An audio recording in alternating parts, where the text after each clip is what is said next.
I'm going to introduce the speaker tonight. So this man has really became a real estate guru in terms of Airbnb. When I have Airbnb questions, everybody thinks I'm the Airbnb guru. I ask this man. And so we've partnered on deals together. We've closed deals together. You know, when I got issues with life, women, real estate, I could keep naming them. I call this guy. And so Vince is going to come in. He's going to tell you guys about how we closed this deal, how he finessed it. And I say finesse because he actually had to really do a lot of finessing to close this deal. And still, after we closed it, he still, you know, I saw how he finessed the owner of the property. And so not only is he going to teach you guys about Subject 2 right now, he's going to teach you guys about Airbnb. He's going to teach you about how to structure deals to make them work for you. And you know, we all know a good deal is not only a good deal for you, but it has to be a good deal for the other person as well. So how he made this a good deal for the seller as well. So I'm going to introduce Vince right now, who's going to go through the presentation of the Albuquerque duplex. Let's go, baby. Thanks, man. You got it, baby. Thanks, man. Appreciate that, Shaq. Man, I'm happy you guys all came. I know it's the winter time. I know it's cold out right now. The weather looked pretty bad. I've been in the office all day, so I didn't get to weather the storm like you guys did, but I appreciate you guys all coming tonight. You know what I mean? Also want to thank some of our sponsors. Our first sponsor is Colorado Cleanup Services. Lewis is the marketing manager over there, and Lewis bought everybody canes tonight. And they specialize in when your frozen pipe bursts this winter, you call them. What I like about their services is that they're not a mom and pop shop, so that they're going to always be around. If you have, you know, your little home your house that needs services because there was a fire or there was a pipe burst and a water issue, they're there. But if you have a 120 unit apartment complex and a whole floor gets wiped out, they have the capacity to take care of that as well. So they work with big contractors and big home builders as well. So they're able to suit and grow with you. A lot of times I kind of grow out some of my people just because they don't have the bandwidth to handle something at scale, you know. Also the international team for providing the office, the space, my team. Lisa over here is the mastermind of this space right here and gives me the opportunity to use it as my playground. Invite you guys all here.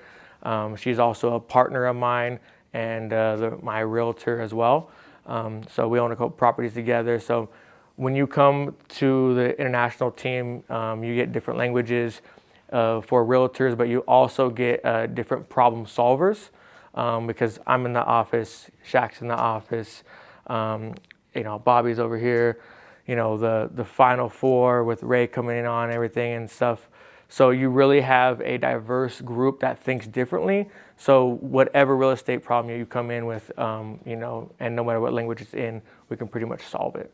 So those are kind of our house duties. I also want to kind of touch on, I know that Shaq kind of talked about how this came to fruition. And I really want to touch on that as well. You know, I created a mastermind in this office earlier this year, and we wrote some goals out, and one of the goals was to have an event here. And we procrastinated that. And, you know, I think the procrastination comes with a couple different things of, you know, wanting to provide a great experience the same way we do with our properties and the same thing we do with, you know, our business. And trying to always figure out a new way to provide that value in the right way and service people from all different walks of life and different entry points. And so the unique part about this event is that there's people in here that don't know shit about real estate. And there's some people out here that have been killing it for decades. And what I'm going to do tonight is I'm going to give you guys show you how I made Thanksgiving dinner, okay? And there's going to be a lot of questions in your head the whole time. And I get that, especially if you're new, because you're going to be like, man, how did you make those mashed potatoes so fluffy? How did you keep that turkey so juicy, right? This is the pilot masterclass for us as a mastermind to continue to do this, right? And so I've just been able to take all these different tools and all this different food and make this huge dinner, okay? And so we're gonna have individual classes to be able to kind of really hone down and give you really nice details of all these different tools and all these different dishes that I'm gonna lay out. I just was lucky enough to, be doing this for creative financing and Airbnb. I've been doing it for 7 years. I went to school for my real estate license back in 2011, and I've been able to acquire all these skills and put them together, okay? So I know it could be a little bit overwhelming and you guys have questions, and we're here to answer that, but we're gonna be hosting one of these once a month, and we're gonna be diving deeper into each tool and each dish and giving you the full recipe. But I really wanted to give somebody a high sky view of something, of what's possible when you stack all these different skill sets together, okay?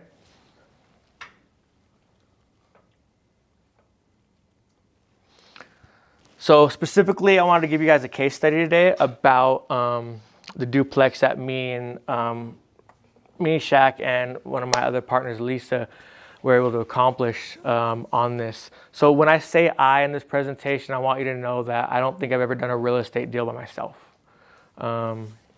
There's always somebody on the other end of it, and there's always somebody, and that's why we do these events, because it is about community. It's not about competition in that manner. So I will be using I a lot just for the easiness of the presentation, but do know I'm speaking about a team usually. So I don't want to give you guys my life story. That could be a whole different TED Talk. But I'd like to give you guys the last decade, just to give you guys a little pretense and a little bit of relatability of no matter where you started at where you can get at in a short amount of time. I got out of prison in 2015. I spent over 5.5 years in there, and when I got out, I started a wholesaling company. What that is, basically wholesaling is when you're middlemanning people for contracts. You're able to put a property under contract, that's a great deal, and you're able to then find a buyer on the other end that has the money to close on that deal, and you make a profit in between, okay? You don't put up any of your own money if you're smart, and you're able to make that transaction happen and get some cash going, okay? That is the grind, that is the hustle, that is the trenches, and that's where I started from out here in Denver, Colorado. And then I started virtually wholesaling in a couple different states, Memphis, Tennessee, as well as Cleveland, Ohio. I've never been to Cleveland, Ohio, and I've closed probably 40 plus deals out there. And that really got me to a sense of where the numbers made sense, and I wasn't romantic about the property. I didn't care about what color it was or what neighborhood it was. I was able to virtually do my research and virtually do my due diligence on properties and stuff like that. That was 2015. I hit the ground running, but I really was coming to these events, stand up and say how I could bring value and show my properties and stuff like that. And everybody in the events that I was going to were wholesalers and fix and flippers, and they had a lot of money, and they syndicated on apartment complexes, and they were all smarter, older, had more money than me, and I wanted to find where my niche was. I didn't know where I was going to really fine tune what I was and who I was, and I needed more than just $40,000 off of making wholesale deals to buy a property out here in Denver, Colorado, because you guys all know it's really expensive. And I also had no credit, and I also didn't really claim much of my tax returns because I was a wholesaler. So I was looking for something else to do, and the Airbnb space caught my eye in 2017. It was something that I saw that I can arbitrage, which is a technique that I used to start my first 9 Airbnbs. Was basically getting a master lease, which gives me the permission to then release that property out through Airbnb or whatever I have terms. It's very common in commercial real estate. You know, you can have this big piece of building like this that's owned by somebody, and then somebody rents out this office, and then they rent out individual offices, okay? So it's not something I invented, it's just transferring that from a commercial into a residential with a business model inside.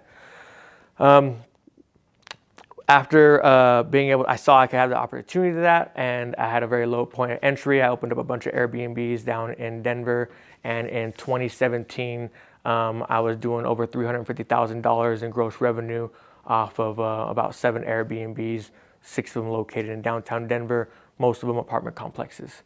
Had a really long, I had 5-year contracts on those things, and that 5 years went like this. And I wish I would have signed for 20 or 30 or 40 years.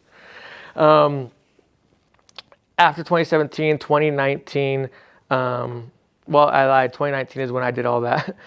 2021, we just came out of COVID. I lost a few Airbnbs during this regulations of Denver. I wasn't very proactive in those negotiations and the new laws that came about. I did transfer a lot of my Airbnbs and being able to get licenses through different techniques in Denver with our strict laws, conforming duplexes, non-conforming duplexes, and there's also a lodging law out there that really helps you get around that. So I started looking outside. I started looking at properties in Grand Junction, Colorado. I had development out there that I kept a unit out of, and I was looking for a new area. I did consulting at this time as well. I consulted for 2 companies out in Albuquerque, New Mexico, and I started to learn their market remotely, and I really liked their market. And I decided if they were going to legalize marijuana out there, that I was going to then go out there and open up the first 420 Airbnb in all of New Mexico.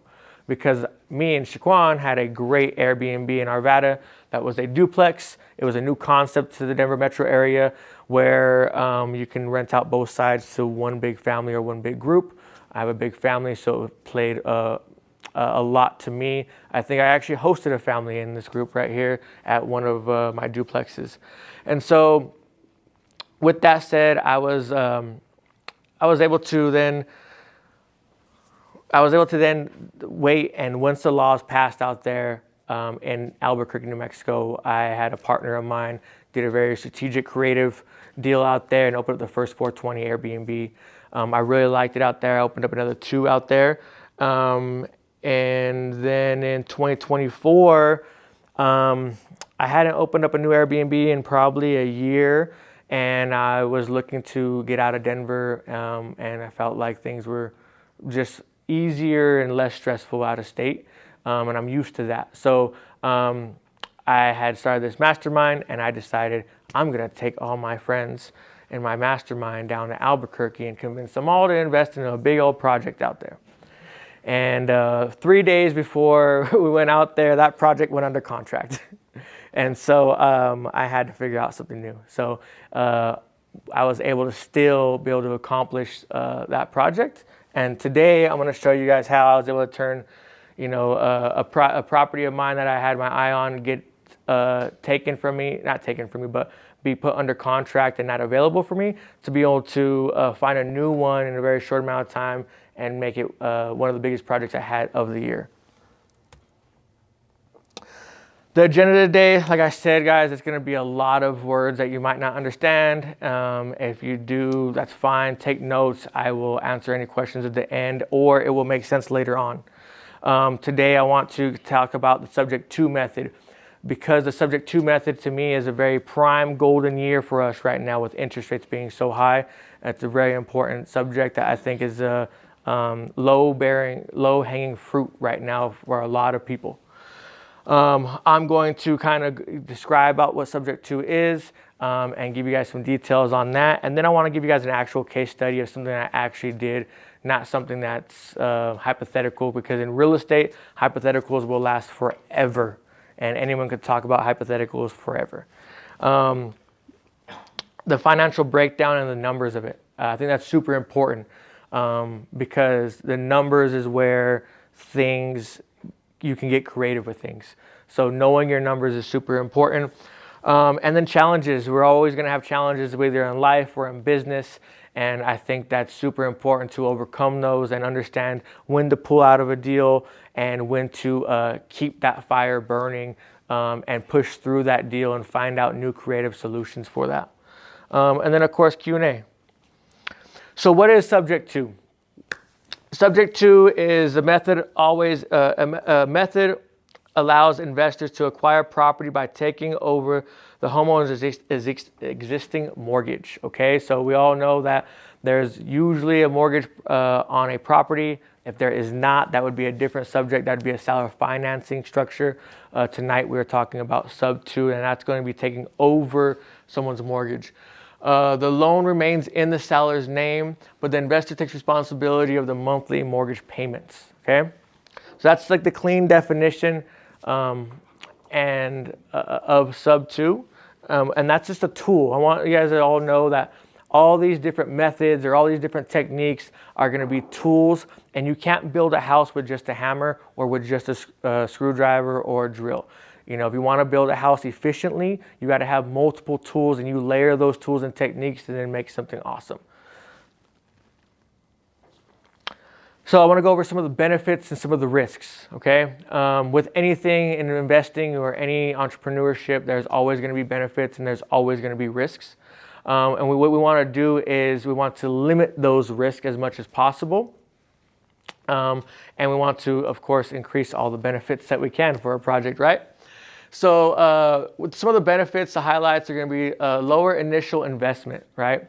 Most of the time, and if you're not getting a first-time homebuyers program, you can usually get into a seller financing deal or a sub-to deal a lot cheaper than you could with a conventional loan, okay? So the faster acquisition, you're not dealing with any inspections, and you're not dealing with a third party as a bank and what they want to do, and any inspections that they have to approve you for that loan, or any documents as far as in your taxes and W-2s and being qualified, right? So your acquisition time is a lot faster. You're able to help people who are kind of big procrastinators and waited for the last second to try to reach out for help or find you. No credit check needed. Like I said, the reason I tell you guys my background of where I came from is strictly because there's somebody that has no credit or bad credit, and I've very rarely ever used my credit. And when I first started, I didn't use it at all because I had none. I actually half-assed didn't exist when I got out of prison. So it was definitely trying to get a loan from a bank was not in my cards, and so I played with the cards that I had. And that's what kind of really got me really creative. The risks of, some of the risks of doing a sub-to that you're always going to hear, and people are going to say, well, what happens with the sale, due on sale clause, right? What happens is there's a mortgage, and in that mortgage that you signed, you are not, as soon as you sell that home, that mortgage is due, and at closing, the buyer ends up buying and paying off that bank with that new loan, okay? Every mortgage is going to have this due on sale clause, and there is insurance out there to help you with this process in a sub-to that you can have in case they do call that note due. But there's tons of other techniques to even avoid that process at all. This is not illegal, okay? I know sometimes like people want to argue with me about it being illegal. There's nothing illegal about it. And there's nothing illegal about not filing your deed and the paperwork with the county, okay? Two people in America can do a deal, sign a contract that says anything that they want, and that is a legal binding contract that is not illegal, okay?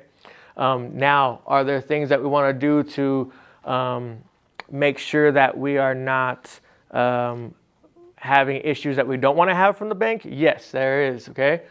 And I'm going to talk about some of those things and how we can avoid some of those techniques when we're purchasing. There's lots of them. Some of them we'll go over today, and some of them, they're just hypothetical if there's a certain situation. Payment responsibility, you will be responsible for the payment in a sub-to. Even though that debt is in another person's name, most contracts and most of the liability rely on you up front to make sure you make those payments. So, you want to make sure that when you're acquiring a property on a sub-to, that you can actually afford it, that the property is going to produce enough cash for that. We don't want to go around locking up properties and doing bad business and putting people who are already in a bad position that you're trying to help in a worse position by not making that payment, okay? So we want to make sure that we're dealing ethically in this in this creative world, right? So key benefits for investors. People go, why would I do a sub-2? Why would I not just go to my bank, get that loan, and go through that? A lot of that comes through a few different things. Like I said, you can use certain tools to build a house. I can use a screwdriver to get a screw out of the wall, okay? But there's also a drill, okay? And during understanding that what time is the best utilized to use that drill or use that hand screwdriver is important, okay? So one of the benefits for the investor is the low capital entry we talked about, and streamlining the process, okay? The less chefs in the kitchen, usually the dish comes out a lot better. Access to properties with existing equity, okay? You're able to then now negotiate because you're helping this person get rid of this property a lot faster and solve their problem. You're able to now tap into some equity a lot of times, depending on the deal, and be able to make a little more money in the future when you're able to move very quickly. Possible scenarios. Who and the how would do a sub-2 is what I always get. People always ask me, like, I can't believe, literally not even scripted in this slide, I have a loan officer in this office that left before you guys all arrived and asked, you guys do sub-2s? How do you find people who do sub-2s? Who would ever give you their loan and their mortgage? Because he's a mortgage officer, okay? If you're a realtor in here, I know you went to real estate school, and I did too, and it was terrible, and I failed my test 3 times. But what happened is you were probably the very good studious kid in school that got A's and studied. I was not. And that's part of my creativity is I go, why not? Why not me? Why can't I do it this way? And I ask questions. Mortgage officers will have learned a certain way. Just like in school, you learned a certain way to do things, and they don't like to ask why not or why can't I do something a different way. And I'm always asking that question. And so in here, these are some of the possible scenarios. Distressed sellers. Homeowners are facing foreclosures. Foreclosure is not a great thing at all. It not only affects, it is the repercussion of something. It is what you see at the end. That person has been going through health issues. That person has been going through divorce. That person has gone through financial issues.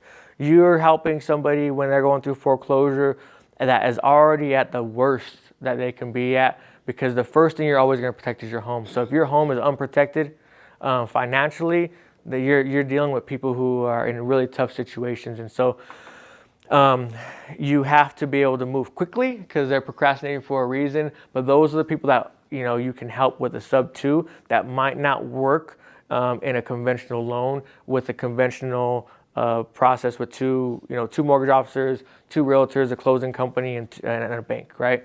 So behind on payments, that goes on the foreclosure part. People are behind on payments and we need to catch them up. Sub-2 is a great way to come through, catch them up on these payments, and take over their payments, okay?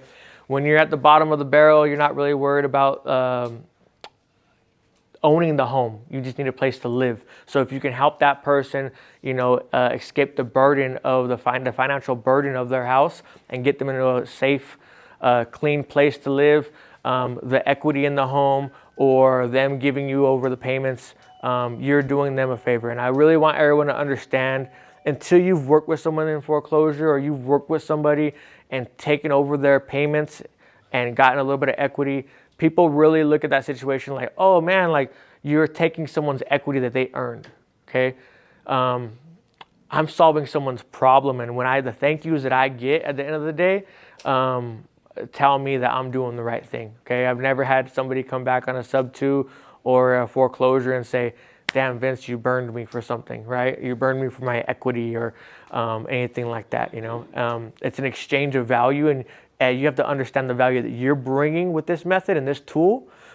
Similar to, if you were a contractor and you came up and they had a leaky faucet and it only took you 5 seconds to fix it, but you just prevented their whole house from flooding, they're not paying you for your 2 seconds of fixing it. They're paying you for the skill set that you had to solve that problem. And it doesn't matter if it took you, 30 seconds or 30 minutes, you're going to be paid for that, and they're going to appreciate that, right? Also, the relocation and divorce situations. A lot of marriages end in a divorce. And when that happens, if they're a one family, one home family, it's a tough situation. Who gets the place? So there's a lot of times, in fact, I've dealt with this situation earlier this year. A divorced couple was upside down, and I was able to come in and help solve their problem. And I actually sold that deal to Shaquan.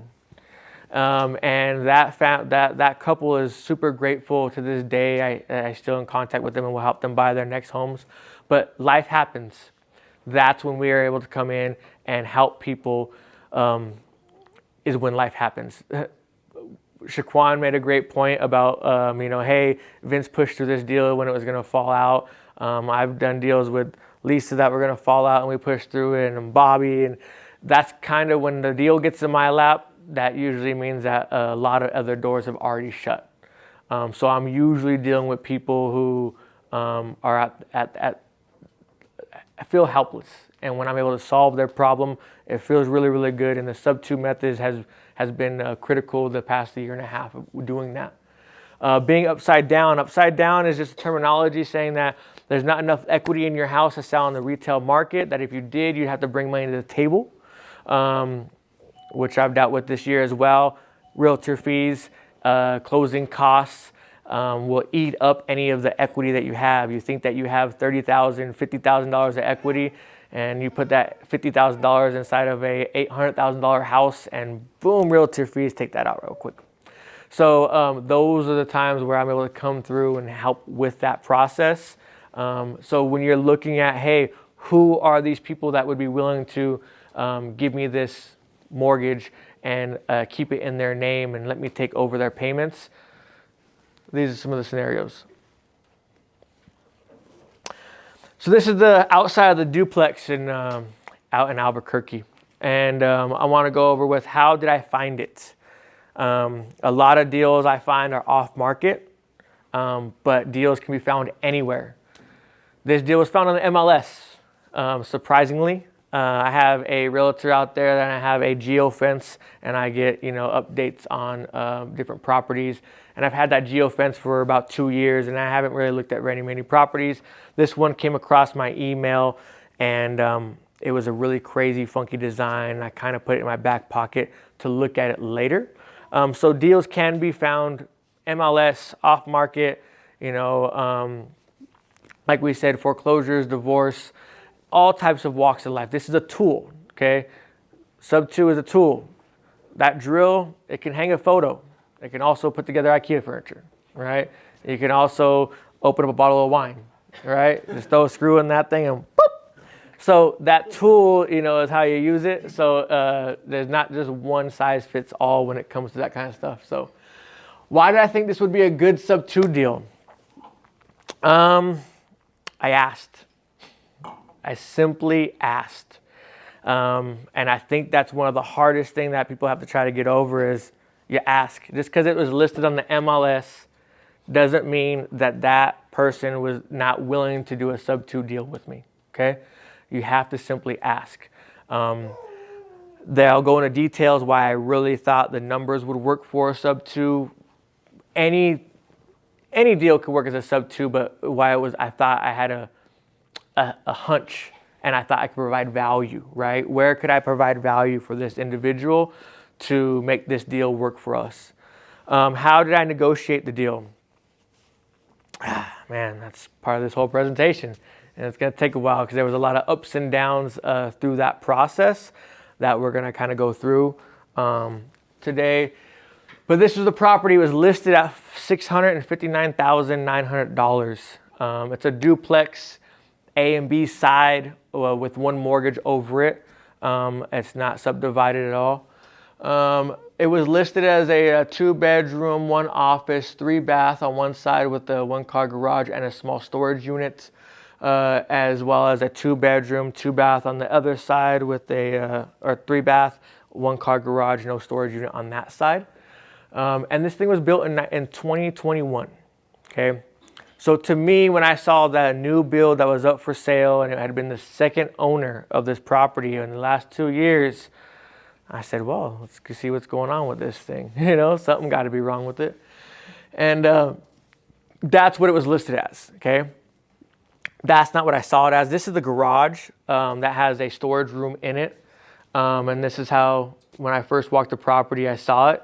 And I'll tell you guys why the couch and stuff is in there. But what I saw was a 7-bedroom, 6-bath, 366 square foot Airbnb, because I count all the living space. How can I make this weird looking property and this weird floor plan work and make the best use of this property? Was, you know, these are not offices, these are bedrooms, you know. These are not garages, these are places of gathering for people to have fun. They're theater rooms, they're pool table rooms, and lots of other cool hidden rooms. What is the situation with the numbers, right? So I want to do the numbers first on this scenario because I did, in fact, look at the numbers to really give me the hunch of continuing on that conversation. Can I make this a sub-2 deal or not? Okay. So in here, that was the listing price is $659,000. The original mortgage on it was $549,000. Okay.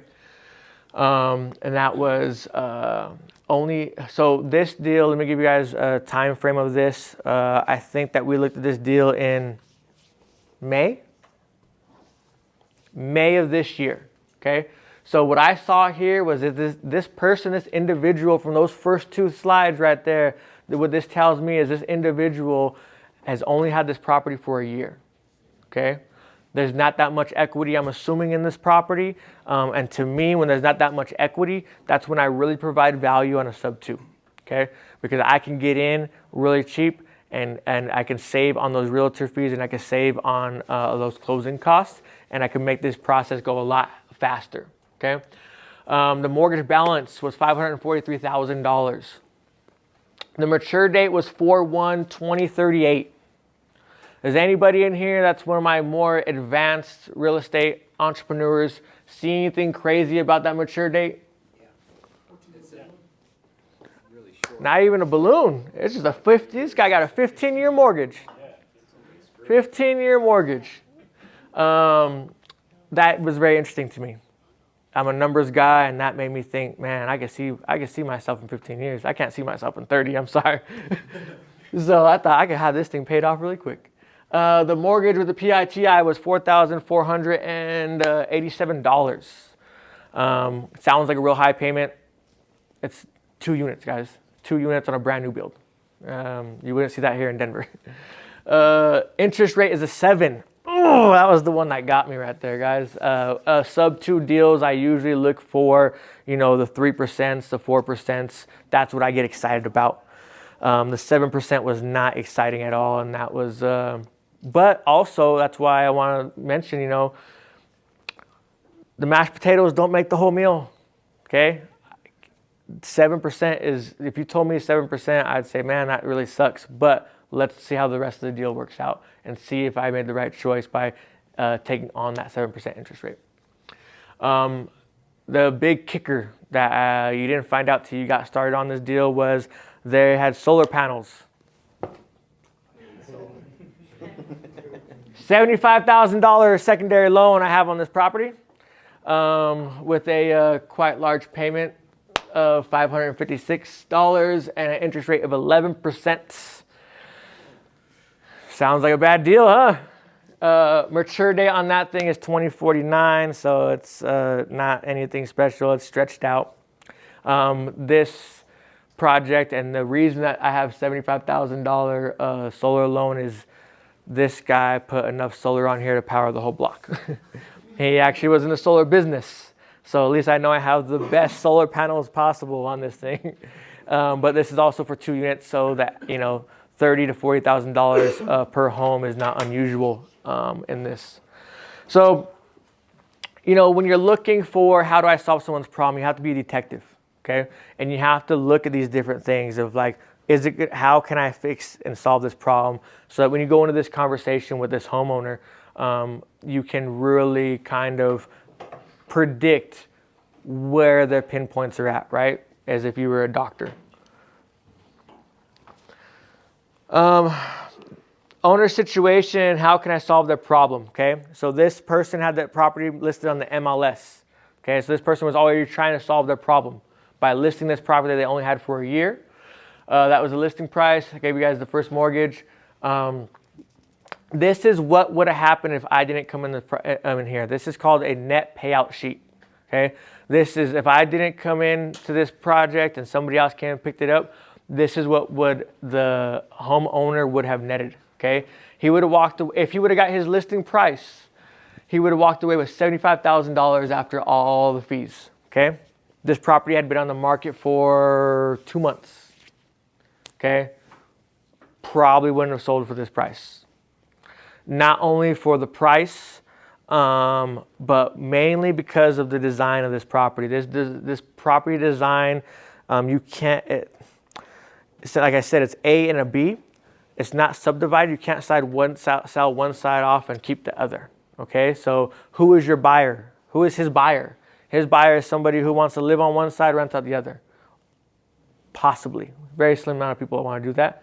Also, this property has a connecting door between the units. Okay, it's a custom home build. Okay, for a family, and they wanted to make a mother-in-law suite type thing for their parents to live on the other side, and they have a connecting door inside. So with that said, now your buyer is very, very limited for this seller. The next person who wants this property is an investor. They come in and they want to rent out both sides and cash flow this thing. So now we're looking at another small group of individuals to purchase this property, and investors are investors and we want deals. So that's mainly why this property wasn't selling, right? Vince, why did you buy a property that other people didn't want? Okay.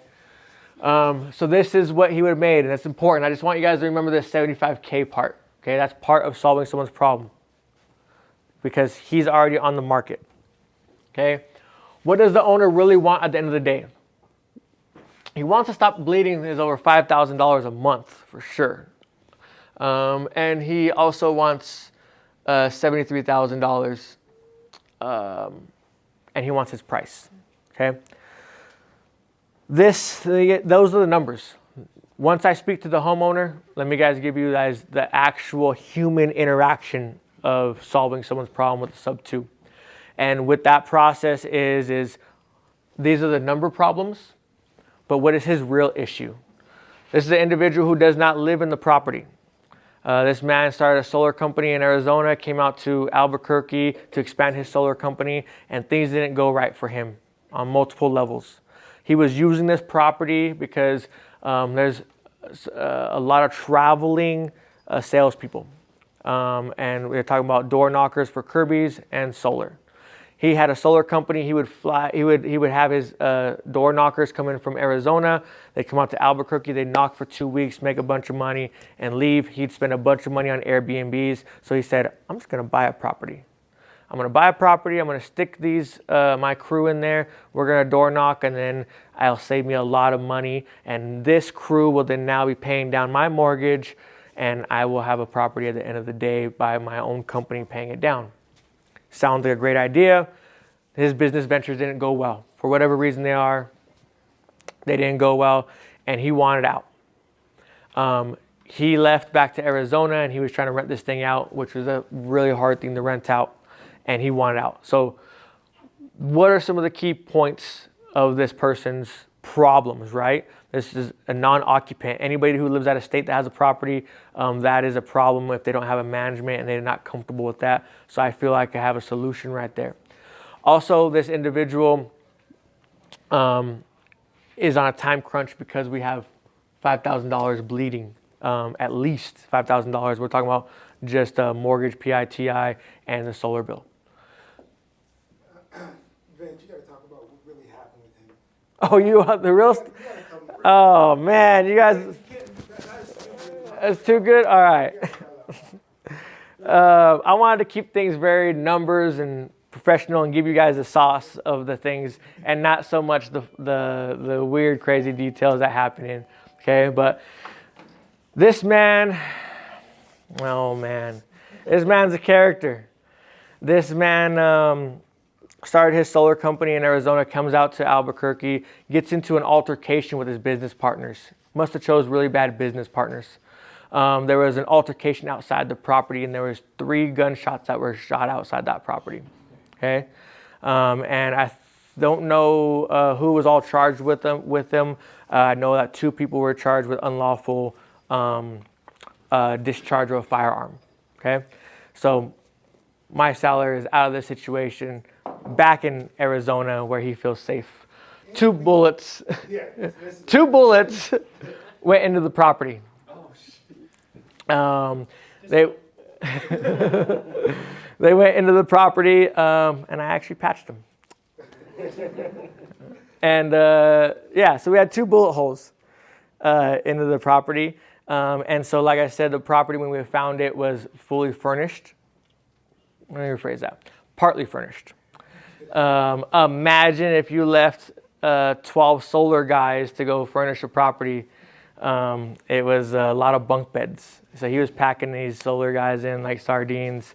A lot of bunk beds in there. And it smelled like a gym. And so,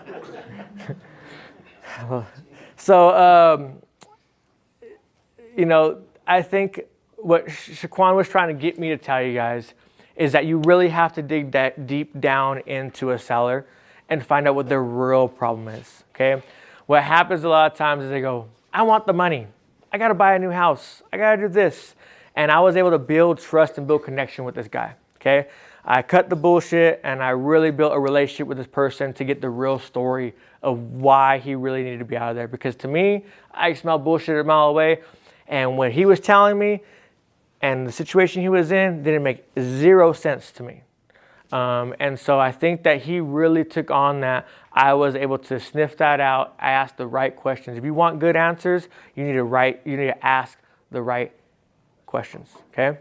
And so and that goes across anything, business, dating, whatever you guys want to do, like really focus on how you ask a question and what question you ask, because that's how you're going to get outside of that surface level conversation. The same way Shaquan told me to tell you guys the real story, you know? So definitely make sure that when you guys are talking to people that you see potential with Sub-to is how do you dig deep, okay? You're a total stranger. They're not going to tell you that there was 3 gunshots outside the house and there's 2 bullet holes in the home, okay? They're not going to mention that right off the bat. It was not in the MLS. I don't know, I'm just saying. In MLS, it had no bullet holes in there, okay? So you really got to dig deep, okay? So there's tons of people who pass up on this deal, and when you dig deep, that's when you strike the gold, okay? Just curious. Yeah. How'd you get around the realtor and get the owner's contact? Ooh, you guys ready for that? Yeah, how'd you get around and get that contact info? Got you. Got No you. way, I'm a realtor, I'm giving you that info. Which part? I'm not giving you my seller's info. Oh. You gotta go on this contract with me, then we'll talk. Took two conversations, okay? I'm not cutting out a realtor. That's the first conversation, okay? This realtor does the deal. We're not going behind no one's back. I do good business. I'm gonna make your job easier, and all you gotta do is step on the sideline and collect a check. It might not be your full check, but you get to move on to the next deal, okay? I like to build relationships because that realtor then can now hopefully bring me other deals as well. So I do encompass that, right? My realtor found this deal for me, got paid on the deal, and didn't do shit on the deal, okay? I'm not gonna say he didn't do shit. She's watching, bro. Oh, not Lisa. Realtor, clarification, Lisa is my realtor in Colorado. She's not licensed in New Mexico. So my realtor in New Mexico, I wouldn't say he didn't do shit. He's a really good friend of mine. And he was very, very good at, his name helped me get this deal, okay? Because we have such a great relationship. This individual going in business with me, the seller, decided to do a background check on Vince. Okay, not like a formal like FBI background check, because I would have been out that deal. But he called around to find out who I was, and he did that based off of who I said my realtor was at the moment. And so he did, a birds of a feather flock together kind of technique. Found out who my realtor was, spoke to people he knew in there, and I have a screenshot of a message being sent to my realtor and my friend, Sam, that says, "Hey, I heard one of my good friends is doing a deal with some guy named Vince from Denver, Colorado. I think you're representing him on a deal. Do you know him as a friend, or is he just a client of yours?" Sam spoke very highly of me, and when that bridge was able to be built right there and that information got back around to him, that's when a lot of the walls got put down, and the tough guy of wanting to get his deal the right way and how he was going to get this deal done kind of went down. Here, it was trust. Okay, you have to be able to build that trust, no matter if it's with the realtor or if it's with the seller. You have to be able to build that, and however you can build that is going to be different. Use the skill sets that you have. If you're new, let them know that you're new, but you have a team behind you. If you're a seasoned veteran, great, but how can you relate to them? Because your resume already speaks for itself, but who are you as a human, right? Who are you as an individual? Price. So the owner, this is what the owner wanted, okay? He wanted his price. He wanted to stop the bleeding, and I had to figure out how I was going to solve that. So what I did was I said, cool. At the end of the day, you were going to make $73,000 if you sold this property and I bought it conventionally. And I also know that you need to move fast. So let me do that. I'll give you the price that you want. Let me get the terms. Okay. Those are the two main components in any deal. Okay. Price and terms, give and take, Okay. You want the terms. I want my price. You want the price. I'll take the terms. Okay. So in these terms, I was able to solve his problem with a bill of sale for the furniture. Not only was I getting this property for the terms, I wanted everything in it. Okay. Part of that deal was the hot tub, couches, beds, everything that was in that property that was fully furnished for these individuals to sell solar. I wanted all of it. Okay, that's what was going to make the pot a lot sweeter for us, and it was also going to solve his problem because he's out of state and he doesn't want to have to sell all this stuff, right? So the reason I did a bill of sale was partly to satisfy his request for being able to try to avoid some taxes. So technically, on paper, I paid $0 for this property. I just have a bill of sale for the furniture. Okay. That number, that $76,000 was basically just came off of the $73 that he would have made, right? I'm showing him that, hey, you wanted this price, I'm going to give it to you, okay? I'm just not paying your bank off yet. Closing costs, I'll pay the closing costs. That was $5K. My realtor fees were $10,000, and I paid that outside of closing to my realtor. The other realtor, the listing realtor was paid out of that 76. That's partly why he got 76 and not 73, which he would have originally got. He made a deal with her and paid her $5K. Not what I would have paid my realtor, but that was on him. So both realtors did get paid. Owner carry mortgage for terms, right? I said I wanted the terms. This was an individual who was a businessman, entrepreneur. So he knew a little bit about business. So, he was very combative on terms. He did not want to do a sub-to for a long period of time. He wanted to be able to buy new properties, and he wanted to be, from the beginning, away from this deal, right? There's a shooting outside the property. Business went bad. He lost his solar company in New Mexico. Whatever his issues were, he wanted to be detached, and this property held all those memories as well, even though he only had it for a year. So after a lot of negotiation while driving from Albuquerque to Denver to then catch a flight to Vegas for a celebration, because I didn't know I was going to buy this property, but When deals come, you got to strike fast. Part of striking fast in that deal, another technique and another tool I used was a Tom fee. Does anybody know what a Tom fee is? Tom fee is, you're advanced real estate people out here, we know that once we have to give money to then make the deal, the contract solidified, right? We got to open up escrow. But what if it's a Saturday? What if you're dealing with somebody in a different state and you're having trouble like getting money to open up escrow? And you're worried that person is going to then find another wholesaler who knocks on their door and they take the deal from you for more money, right? To solve that problem is a TOM fee. It stands for time off market. Right now I can sign a contract with anybody here for the property of their house. And instead of opening up escrow, which might take 24, 48 hours, whatever it is, holiday season, you're in the Bahamas, whatever it is, you have whatever small issue that there is, you can now give that person a check or a money order or money deposit into their account. And now that contract is solidified, okay? And then we can go open up escrow and put earnest money down, okay? So what I did is I said, hey, man, I want to get this deal locked in and I want to make sure this person doesn't back out of it. So I wired over $5,000 to solidify that contract, and then escrow opened up 3 days later with earnest money. So I did take the same, it's basically non-refundable. It can be refundable, but I put it as a TOM fee as a non-refundable, okay?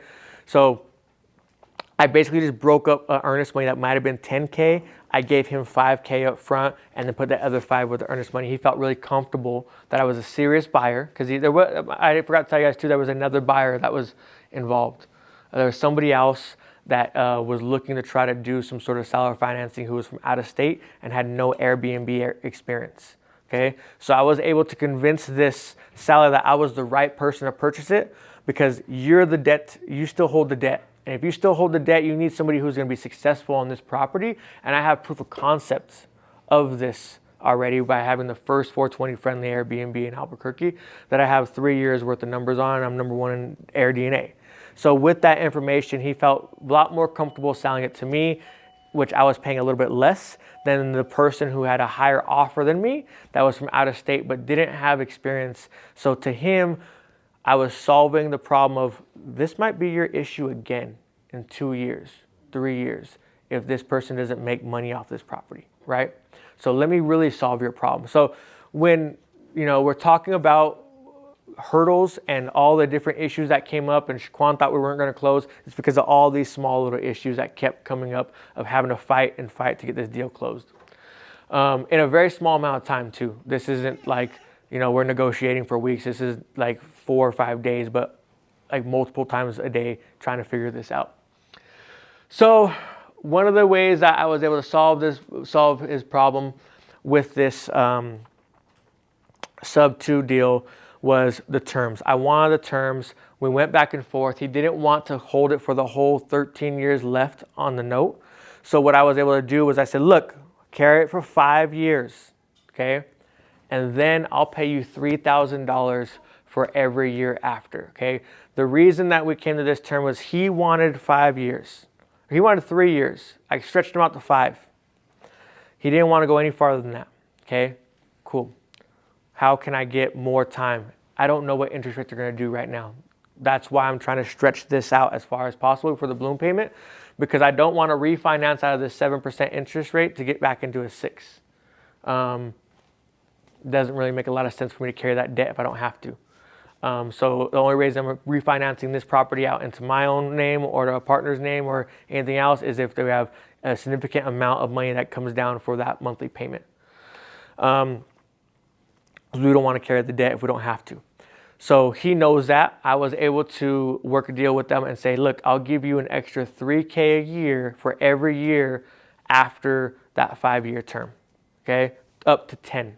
So I have an extra 5 years by giving him $3,000. Vince, why would you give him $3,000 to carry that same note, okay? That $3,000 is cheaper than my monthly payment combined for that year if I refinanced into a 6% interest rate. So that $3,000 will save me money over time, and I don't have to carry a $450,000, $500,000 debt either. So it's cheaper to keep her, is what I always tell them. And so after that, the 10-year was the hard stop.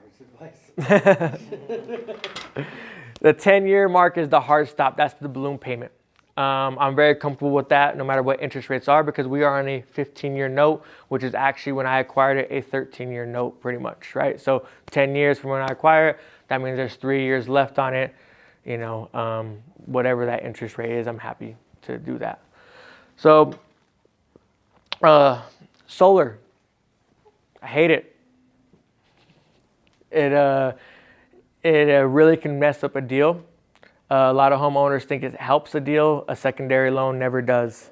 It increases the price of everything. It increases the monthly payments, and the benefit of solar doesn't really happen till long, long away. You don't get free electric? I had a solar bill that, not bad. I'm listening. Bill that I didn't pay electric. You can ask Shaq, man. They shut off my electric, and I had bought it sub-2. They shut off my electric. I'm like, hey, bro, am I supposed to make an electric payment? I ran without electric bill for a whole year on a sub-2. Just paying the solar. So you don't get My electrical bill would be cheaper than my solar payment. And the only reason I know that for a fact is because, yep. The maintenance outweighs the savings. the maintenance out. In the dark ages of solar, it is best to take those panels off of the house if you're dealing with it. That's my opinion. Say that again? Yeah, one more time. The maintenance cost outweighs the savings. All these manufacturers are going out of business. $3 billion companies just went out of business in the last year, meaning all these manufacturers. So if something breaks on these, you're coming out of pocket to fix it. They're saying they're going to last 25 years. They're not lasting 25 years. They're lasting 12. The average solar company lasts 3 years. Thank you for making my gut feel a lot better, because I felt that, right? That's why I'm on the repair side. I don't sell solar. Nice. I'm on the repair. So there's that reason there's that reason as far as but for me personally, the main reason was that the payment for that bill is a lot higher than what I would like. Solar loans are assumable. They're very easy to assume. You don't have to do a sub-2 it's not as hard to do it. It's not hard to do a assumable loan on a solar. They're meant to be assumed. They know that they're going to, property is going to be sold, and a new person is going to be able to take that loan on. This individual wanted us to take on that loan. He wanted us to assume that. And I gave him a verbal agreement. Sorry to interrupt. So is this solar loan, is it attached to the house or to the individual? So solar loans are very similar to mortgages, where they are to the name of the individual, but it's a secondary lien on the property. Okay, but they're all assumable. Whereas besides like your VA and stuff like that, most loans aren't quote unquote assumable on paper. You can ask, but in the actual loan, it's usually not assumable. Solar loans are written as assumable loans because they know that you're going to sell your property. So they can't really and the lien is against the property. So he wanted me to assume that loan, get that $75K out of his name and get it into my name. And in the first conversation we had, I said, yeah, I could do that. I couldn't do that. Not because I didn't want to or anything like that. It was just too many deals, and we couldn't take on that type of debt. And also, when it came to other parts of the negotiation, I was giving a lot for him. He didn't want to carry the mortgage for the whole 13 years. I had to start paying him after the 5. So I told him that then he was going to have to sub-2 that as well. So we kept the debt, the $75K solar, in his name as well. So both debts, the first and the secondary, are both in the owner's name, and he's carrying that debt as well. So you wasn't making them he wasn't getting any money for like pretty much you're just taking over the payments. He ain't getting any extra on that. That's just flat. You just Nope. take care of the mortgage. That's how that's working. After the 5 years, then he'll get some money. No, I gave him a bill of sale for $76,000. Oh yeah, you bought the furniture for 76. Yeah, yep. So he would have made $73,000 if he would have sold it with a realtor. I gave him 76. And I guess because remember I was supposed to be a part of that deal. There's a couple of us was. No, tell him the truth, Bobby. You skipped on the deal. Hold on. The deal was presented to Bobby, and Bobby passed on the deal. I didn't really think it made sense what I was doing at the time. I was doing some other stuff. Yeah. My hands on other projects. I just didn't really look at New Mexico as a place I wanted to invest in. I mean, sometimes I wish I would have. I went to check out the property. It's a really nice property. It has so much nice furniture in there. I was like, this is a nice property, but I just chose not to make that move. Because there's always opportunities to make other moves. But Yeah. And Bobby's going to be a speaker on our third master class here, and he's going to tell you all about making $50,000 to $80,000 wholesale deals all this year. But what was your question? I just wanted to know basically that because I remember you guys had to come up with like $120,000 or something like that. Yep. That's collectively, both of y'all. We'll go through the budget. Yeah, and that's what I was like, where'd that extra money? Like, I'll show that you. was pretty much probably to the realtor and all the clothes. Nope. So $76,000 went to the homeowner. I paid $5,000 in closing costs, and I paid $10,000 in my realtor fees. Okay, that's only $91,000. And I'll go through the budget. He kind of spoiled one of my slides. Just kidding. So, Vince, what if I don't want to do all that weird creative stuff? And I got good credit. I got W-2s. I got a bunch of money. I'm just going to buy it and not deal with all the hassle, right? So this is kind of what it would look like. If you were to go purchase that property as an investor, you'd be putting 20% down. Are there sometimes as an investor you could put down a little bit yet less? Yeah, for sure. But you're still going to be around that 15, 16%. And with that, that's $131,000 just in a down payment that we're looking at right there. And that $131,000 is actually my full budget for the whole project, not just a purchase. So I was able to do that. And 7% interest rate for a 30-year term still comes out to be about the $4,000 mark. Solar panel, don't forget about that debt, and your mortgage, the mortgage debt. So you would not only be still paying the similar amount of money, putting up more of a down payment and coming more out of pocket, but you're also carrying that debt. Vince, why do I care about carrying that debt? Is because now that's going to prevent you from being able to go to and buying more and more properties. Okay, guys? So we want to try to eliminate the amount of debt that we have, and right now is the perfect time. One of my biggest hurdles we kind of already went over, but this is where the budget was at. When I presented this deal and I underwrote this deal, it was very, very quickly, and I thought I could get this deal done for $120,000. That was going to be the purchase, and that was going to be then turning it into a cash flowing Airbnb. And that's what Bobby spoke about. That's what I brought to the table to my guys to see if we wanted to make this investment. None of them had been to Albuquerque before, so it was definitely was a shot in the dark. I used to live in Albuquerque, by the way. That's why I didn't want to invest. That's why I didn't want to invest in it. Investing in Albuquerque would be a different master class that I'll put on later on, but I've been out there for 3 years and doing great. Original budget was $120.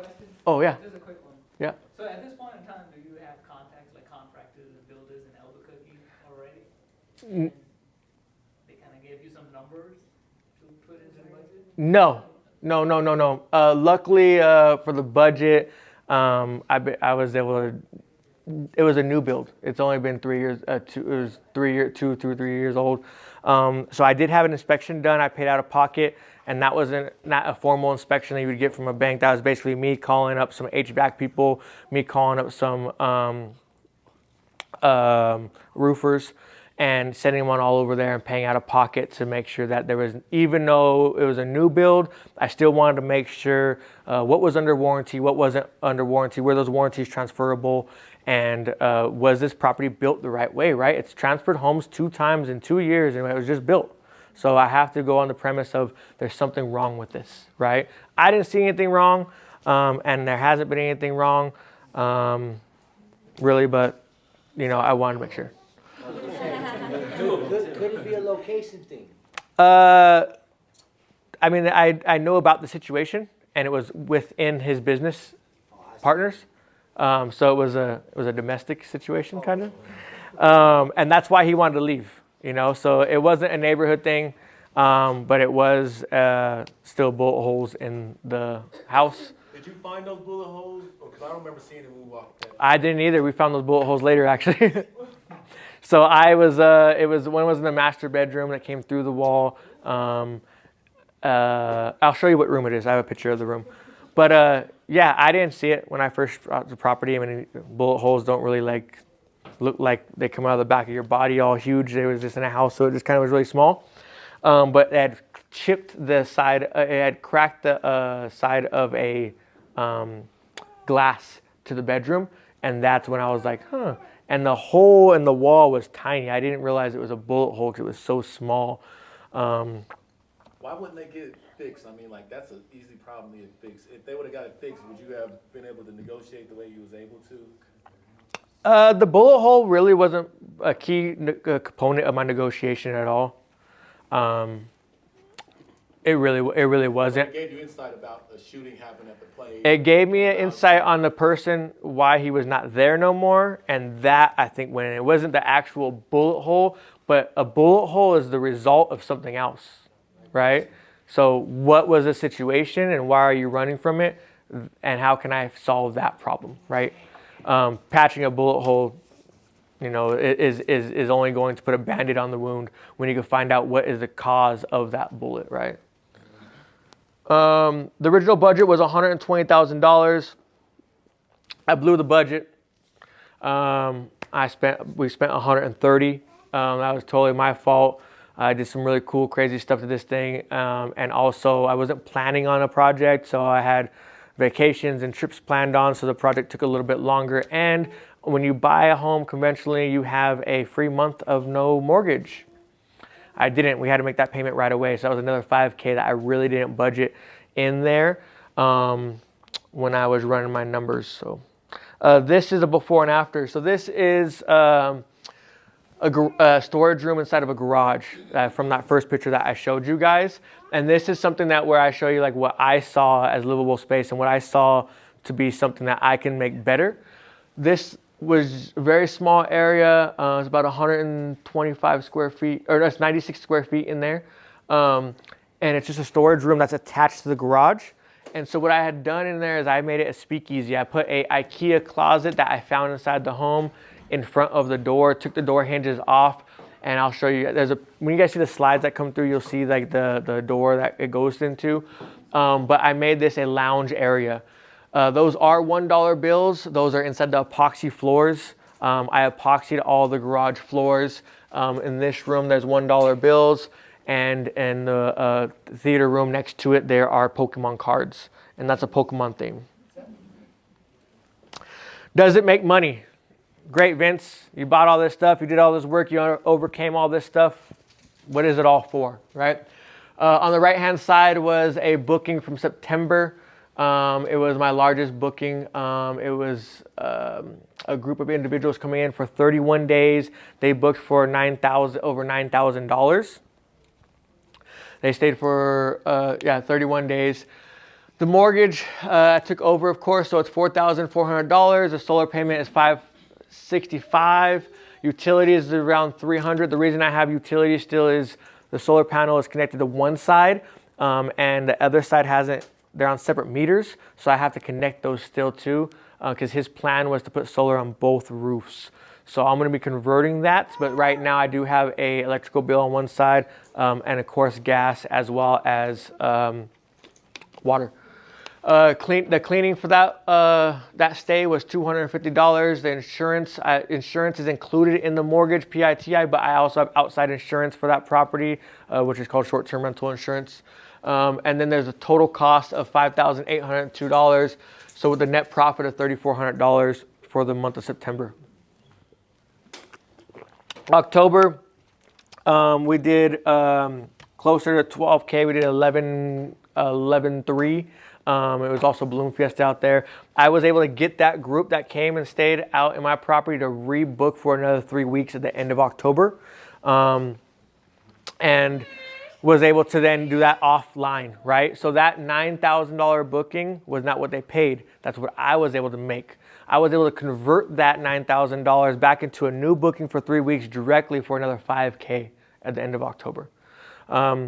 So being able to transfer, when it comes to the Airbnb stuff, being able to transfer that guest out of Airbnb and then book them directly, because in a booking like that, there is about $1,300 to $1,400 in fees between lodging fees, Airbnb fees that are being deducted on both sides, and in some cities there's another tax line item as well. So being able to convert them off of there and get them on that second booking is super important.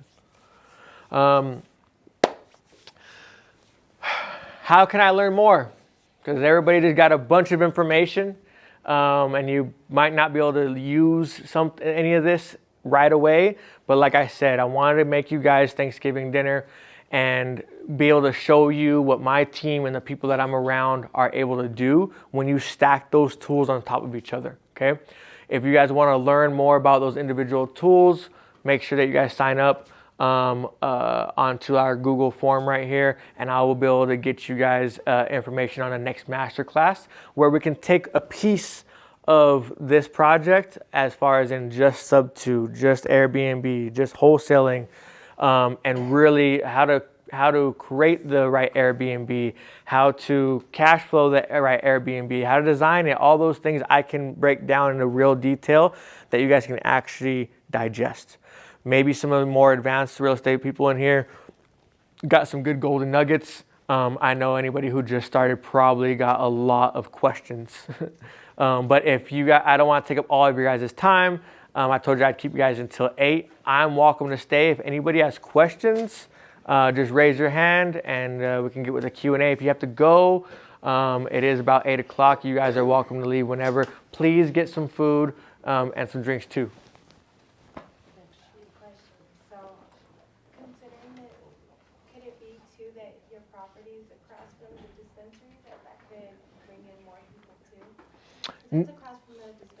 It is. I have a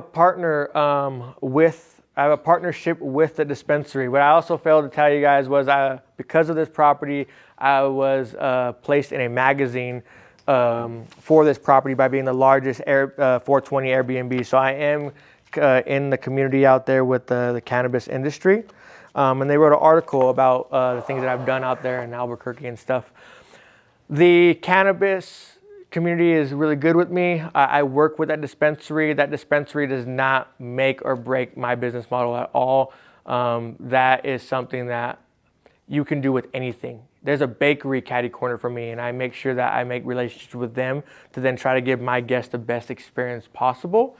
With that dispensary, they host events there because I made those work out, and they also have a deal with them where everyone that stays in this property gets a gift bag with a joint and some other edibles and stuff like that, so that when they come in, they're able to test some of the products and they can go across the street and buy the products that they want. Huh? It does, and it goes back and forth. And we also, with that, you can't really see in the front, but it's a corner lot, and there's only another house that's down the other corner, and then it turns and kind of gets a little windy. So realistically, I'm the only guy on the block. Cross street is from the dispensary, so we have block parties there. We had a 720 party over there, and they rented out the Airbnb. You are not allowed to consume marijuana at a dispensary. You have to have a consumption license for that. You could buy it, you cannot consume it. But we would have. What's a 720 party? What's 720? What is it? 7 something? 710. 710. My bad. obviously, I'm like Bill Clinton. I don't inhale. 7/10 is a day to celebrate like wax and condensed marijuana that they consume, and similar to 420. And they had a block party over there. They were able to rent out my Airbnb because it's a private residence, and anybody who bought a VIP ticket for the block party was able to buy the marijuana or the testers and then go over across the street and consume it within my house. It was really cool. People were super excited about their space. It was really early on. I wasn't fully set up. I was still in the setup process. So it really gave me a lot of feedback on what my decorations and my experience was looking like. So I was really appreciative of that. There was actually a company who was making ice cream. And so if you were outside, you got the regular ice cream. But if you were inside, you got the marijuana infused ice cream. So it was pretty cool. We just care about the profit margin, we don't care about seven. What did you on seven, on that event? How much was the rooms rented for? They only rented one side of the duplex because I was actually working on the other side. So to me, it was a little bit of free, not free money, but it was bonus money, I would call it, because I didn't even have a listing up at this time. So I rented out that right side for $500 for the day, and there was a $200 cleaning fee, I believe. So it was about $700. Yeah, it was pretty cool. It wasn't bad. How did the magazine come about? From like, I know, like you said that I think it's Airbnb or. Yeah. So Leafy is kind of like the competitor of Weed Maps. They wrote an article on me for the first 420 Airbnb in Albuquerque about 3 years ago. It was an online publication. On this one came about because the owner of the magazine has a big award ceremony every year about who has the best marijuana in Albuquerque and stuff like that. And he had found mine on Airbnb and booked it for a couple of the judges that were coming into town, and they stayed in my old one. And so when they said they wanted to write an article on me, I said, well, great, cool, when? And they said, oh, about the beginning of next year. This was last year. And then when that happened, I just saw that property. So I postponed the article by 3 months because I wanted them to do the article not on my first Airbnb out there, but on my most recent one. And once they saw it, they were like, yeah, we definitely want to see what's going on with this property and see how you're contributing to the cannabis community and Albuquerque in general. So you don't need a Airbnb license to operate in New Mexico where you're at? You do need a license. We have a license. The license rules are pretty easy out there, except for recently. I went up there and I started my advocacy. There was a councilman that tried to pass a new bill out there that's they wanted every Airbnb to be 650 feet away from each other. What that would have done was you weren't going to be able to have a duplex and rent out each side separately. You weren't going to be able to get an Airbnb license if your neighbor already had an Airbnb license. Talking about that, so you guys were able to play a role in getting that stopped? It was. I recently, during 2019, 2020, I lost a lot of my Airbnbs in Denver because of the rules out here. And I kind of promised myself that I wouldn't let that happen again. So I'm a big advocate out there. I actually have a flight in the morning to go meet with representatives of Airbnb out in Albuquerque. I'm very close with the advocacy out there. I spoke in front of city council out there about 2 months ago, and we stopped that bill from passing. And I'm hoping to continue to stop any other bills that kind of prevent homeowners from being able to do what they want with their properties. Real quick, Vince, this is a beautiful picture. Is this real marijuana, or is this like what are you? That is real marijuana. I did not inhale. I would have fell asleep.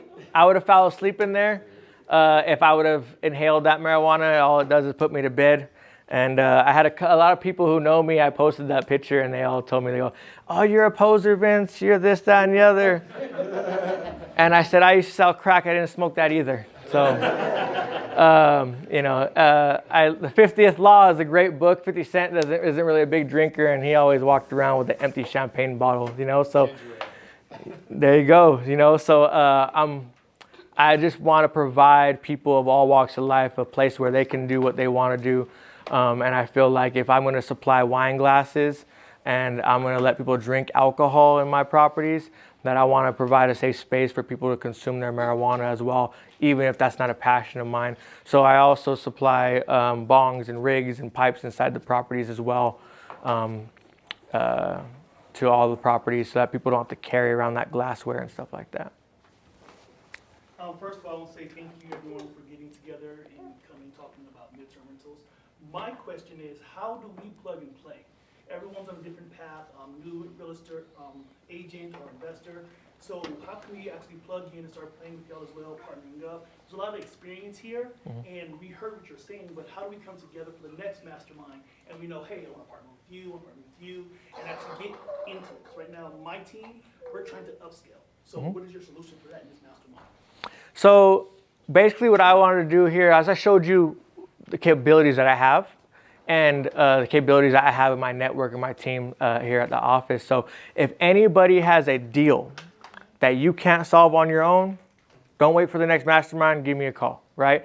Let's partner up. Let's not even partner up, but let me help you out with that individual deal, because what's going to happen is that any little bit of knowledge that I could pass down to you guys to finish that deal, trust me, I have more, you know what I mean? So I'm not going to hold back on anything like that. So if you have a deal that, Vince, this deal is not working, is it really not a deal, or is that something I'm missing? Or Vince, I have a motivated seller that wants to get rid of this house, but I just don't know how to make it a win-win solution. Let me help you with that. You know what I mean? If you're hitting the ground running, you're door knocking like you're saying you're doing, driving for dollars, and I applaud you for quitting your job and taking that leap, because that is a tough thing. And I've worked with people. I have partners. My partner in Albuquerque, my first Airbnb, quit his job 3 months ago. And we've started our wholesaling division out there now. And he's kind of, I've been helping him with that process of us doing wholesaling, not just in Denver, but out in Albuquerque now. It's tough. I have people that I've met and they go back to their jobs. And so I've never had a job, so I can't relate to that. But no, but that's not cool. Like, you should have kept your W-2 and kept buying properties, is what I would have recommended to you. You know what I mean? Like it's I'm not bankable, you know what I mean? And I'm learning how to do that with being an entrepreneur. And as a skill sets that I don't have, that people who had jobs and structure for a long time have, and that it was a lot easier for them. This PowerPoint was really difficult for me to do. I could talk here all day, but actually putting together the PowerPoint and stuff like that is not a skill set of mine. So if you have a deal, if you bring it to me, I can point you in the right direction if I can't solve that problem. So just to clarify, you're saying for closing, if we need advice for closing on a deal, you're here for that. If we needed, so my team, we're coming across deals, we're looking for other ends of the deal. Like, we need buyers, we have a lot of opportunities coming up, but we don't know who to give it to right now. Because a lot of things are flowing our way. Yep. We're like, who wants to buy? What's going on? Who's a midterm rental? Long-term rental, especially in Pueblo and Colorado Springs. So do you also give that advice? Yes. Or give that connection as well, or is it just for closing? No, it's I solve real estate problems, and so yeah, nationwide. And I think that's one of my superpowers. People ask that, you know, in those cool interview questions and, you know, networking. But what's your superpower? And I'm like, in real estate, my superpower is finding the best use of a piece of property, because that's where you get the most value. And from when I was a full-time wholesaler before I got into any Airbnb space, the reason I would be able to make money was because I knew that this property was able to be the best use case scenario in this investor's hand, and they pay a premium, right? Somebody who's going to invest into it in an Airbnb is going to pay a premium. I paid $91,000 for this property because I knew I could turn it into an Airbnb. A person who was just going to rent that thing out on, you know, a regular rental would have never paid that, right?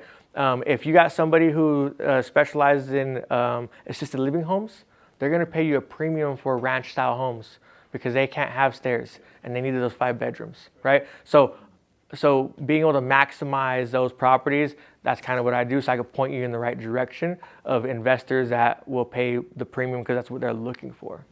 And Shack buys sub-twos. And to dig into a little deeper too, like, we have this whole form that we're putting up here because we want to connect with every single person here. So then when we're making these events, it's like you can tell this person, hey, I know we're doing a wholesaling event, so let's bring all our wholesalers here and all our buyers so we know we can connect and bring other people. So that's why it's important we get this this thing on the form filled out. We can connect with everybody. Everyone's emails are right there, so you guys can go ahead and connect from there too. So are you gonna send this out to everyone? I don't know if everyone's open to that, but like, I would like to get everyone's information so I can make personal connection with them here, as well as partnering with you. So are you gonna send that out to everybody? I will not be sending out the emails. You can ask, and I want to connect everybody just like that. But I hate when people give out my email, so I don't do that.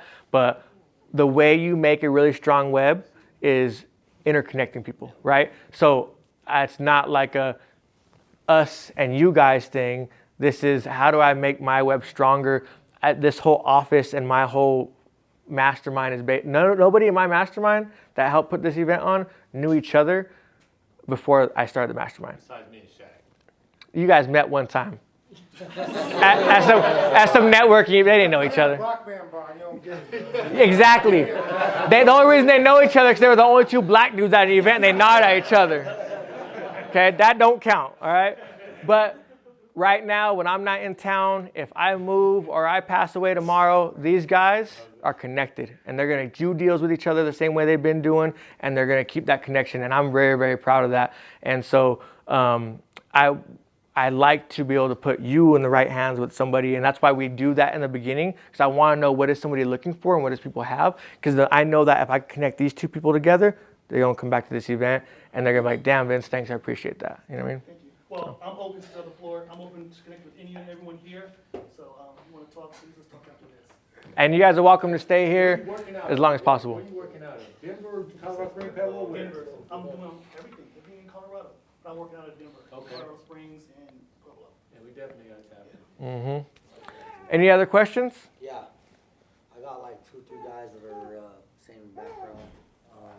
Getting into the real estate game would be very good additions. With your guys' permission, I'd like to bring them. Yeah, of course. I mean, even before that, you know, you have my number, man. We're gonna make things happen. So, you know, there's everything from my first Airbnb. I raised like $10,000 on a promissory note for, and you know, but I was so proud about that was not because I raised 10K, but it was because I was able to help somebody who wanted to get into real estate that couldn't get into real estate on a fix and flip. Because you run around with $10, $30, $40, $50,000 and try to get into someone's fix and flip, probably ain't gonna happen. You know what I mean? Not on a conventional way. Because the same person, because you can't do a deal with that much money. You need more. And the same person who's gonna lend them $500 will lend them $550, right? So having a product that I can help with people who have you know, under $100,000 to do and get into real estate, I'm very proud of. And that was Airbnb before on that promissory note. Now it's sub-2. Now you can buy a house for $50,000 on a sub-2 with no credit. And so having those deals and those products really help me. It makes me feel really good about helping people get into houses that can't, maybe because they're a illegal immigrant, maybe because they don't have the credit, all these different scenarios. And this sub-2 thing isn't gonna last forever. Interest rates will drop, situations will change. It's a golden time. I'm predicting in the next 2 years. Yeah, I think the next 2 years is really gonna be a good tool to solve problems with. But once money gets really cheap, it's not gonna be the same. So, any other questions? When's our next event? We'll send out an email. Oh, so, man, I forgot to tell you guys. I went to go try to close this deal, and I was splitting it with Shaquan, and I said, Shaquan, that part. Shaquan, we got to come up with this money, and Shaquan had a loan, a line of credit that he was going to use, and he said, yeah, I got this line of credit, we're going to close it. I was using a HELOC from another property, and so we were going to both, he was using a line of credit, I was using a HELOC, we were going to close on this property, $120,000 was the budget, and Shaquan told me the line of credit got closed down, and now I can't do the deal. And I'm like, we already signed I'm signing this contract, we've got to get this deal closed, you know? Can't do it. I said, well, what you got? And he pulled out his pockets and he had some lint and a bubble gum and a bunch of fucking credit cards. This guy. No, not that guy. But he had a Pokemon binder full of credit cards. Okay? And Shaquan is an expert in card stacking and benefits when it comes to credit cards, and I am trying to learn as much as I can from him in that area because I've never got to leverage credit the way he does, and I love it. Because when I met Shaquan, he didn't have a Pokemon binder full of credit cards, and now he does. And he was able to, he said, I got these credit cards, maybe if I could fund the housing part, he would fund all the other, buy all the supplies for the Airbnb. But that wasn't enough. It wasn't equal. We needed like $91,000 in cash to close. And so I was able to find a company that you can charge your credit cards to, and they will send a wire wherever you want. So I got this great idea that we would use this company to then send the wire to the title company. And so $60,000 out of the 120 of the budget was paid on credit cards. Are we gonna have a master class on that? That is the next mastermind. That is the next master class. Okay, Shaquan. Did they have to have cash advance? Each No. of those cards? They were just No, no. There's. It's like We're trying to sell you guys on next event. I found a company. Hold on. So just to clarify, there is no cash advance. This is a middleman company pretending it's like PayPal. The company is called Plastic. Okay, look it up on YouTube. Plastic. They verify that that's your credit card. Once they verify that's your credit card, they take the payment, just like it was like you're paying. They're a merchant. Okay, they take that payment. They charge a small fee.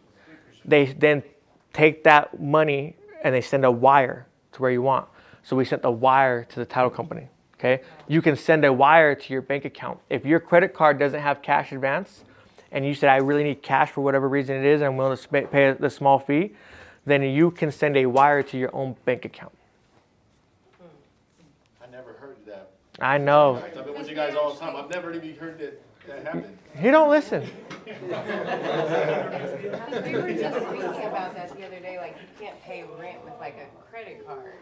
Can now. Have, like, like cash advance, but maybe there's. You can. Easier for the next event. So please come to our next event. We'll give out the exact date. It will be next month, and Shaquan will be putting it on. I'm super excited for this because I've been to a lot of events. I continue my education. I probably do a class twice a month, as far as learning from them. And so I've seen like a lot of like credit card point ones, but I've never seen anybody buy a property with a credit card. And so I'm excited for him to come show off his Pokemon cards to you guys of all his different credit cards and his Excel sheets and how he keeps it organized and uses his VAs to do everything. So really excited about that. Oh yeah, we use VAs to do stuff too. So, there'll be a master class on how to acquire a VA and train VAs and get them to do all the stuff that you really don't want to. So, is there any other questions? I have one more question. Yeah. Do you have someone doing your contracts, like a transaction coordinator, or you're just doing them yourself? 90% of the time I do it myself. I did hire a transactional broker for this deal. Okay. Only because the guy who seller of this deal is a Pace Morgan. What's his name? Pace Morgan. Horace May. Sorry. I know there's a lot of cult-like followings with him. I learned real estate before he came out, so I didn't learn under him, and so everybody always asked me if I knew who he was. I didn't know who he was until the deal, and so he had asked me, "Oh, you know this guy?" I said, "No, I don't. I just been doing seller financing for a while, And so he had a discount through him doing that program, and I had the access to pay that transactional coordinator. I paid that transactional coordinator. It was a good deal. Wasn't my favorite transactional coordinator. I think that they have their place, and on some deals, like a deal like this, I think it's great to use that. I think there's other deals. Real estate attorney? Oh yeah, I would use a transactional coordinator over a real estate attorney all day. I think a real estate attorney has its place as well, but in a deal like this, I want someone that's going to tell me how to get the job done, not why I can't do something. And that's just my experiences with attorneys. So they have structure in the situation. Is that what I'm understanding? Yeah, they structure the deal. They're basically like a creative financing, a creative deal realtor, you could say.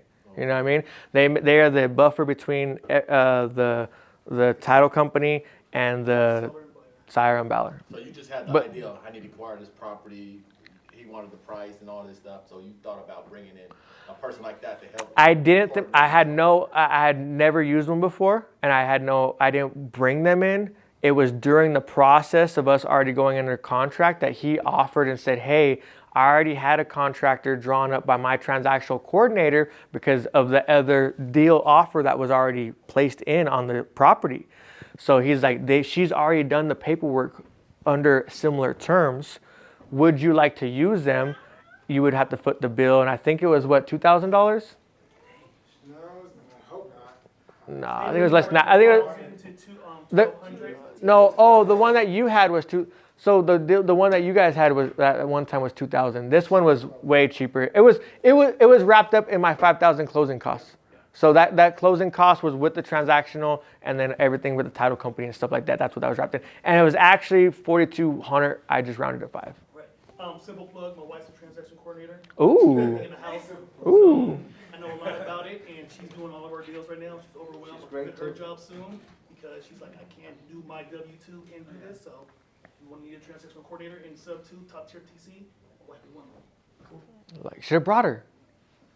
She didn't want to come. She's overwhelmed with all these properties that we're looking at. Problem.